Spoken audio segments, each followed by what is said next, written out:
Hey, good morning, everybody. Welcome to Second Cup of Coffee. Pastor Tom here with you. Week 3 of our series, Nicodemus, one of my favorite characters in all the Bible. And last 2 weeks, if you haven't seen them, please go back and find them. I'm not going to rehearse them. John 3, verse 1, there was a man of the Pharisees named Nicodemus, a ruler of the Jews.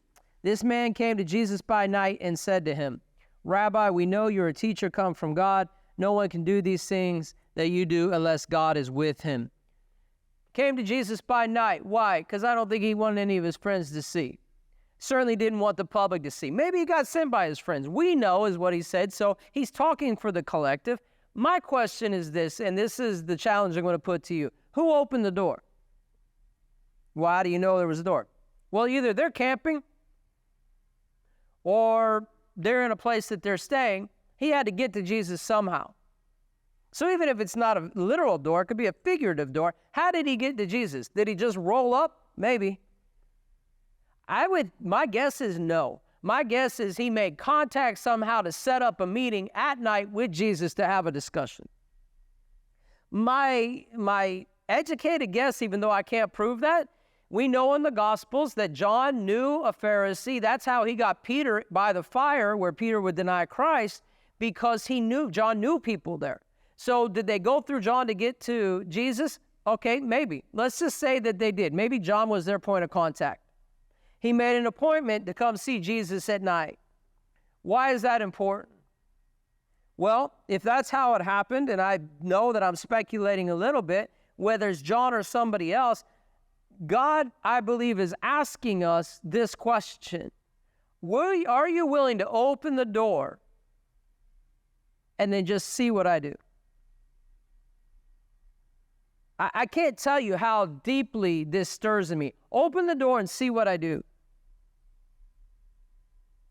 Because there are Nicodemuses out there that have a knowledge of God, but they don't have a relationship with Jesus Christ. And they need somebody to open the door.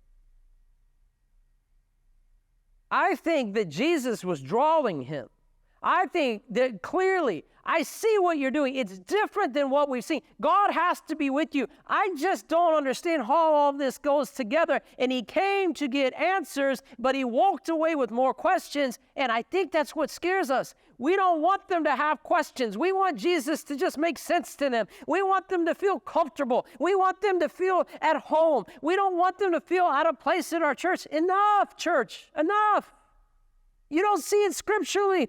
Jesus spoke to him in what he thought was riddles. But guess who was at the cross when none of his disciples were? Taking the dead body of Jesus off the cross. Nicodemus.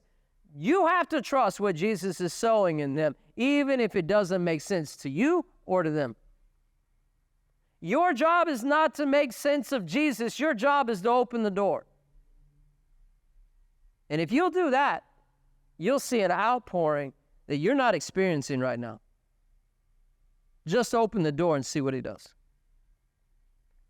Don't ask him to make sense. Don't lean on your own understanding. Lean into your relationship with him. Be obedient, and God will bring the increase. If that means something to you, please share it. Because I believe there are a lot of doorkeepers out there that God is positioning to open doors to people that otherwise wouldn't get to the relationship with Jesus Christ. And there is a move of God that is happening right now that's drawing people. Just open the door.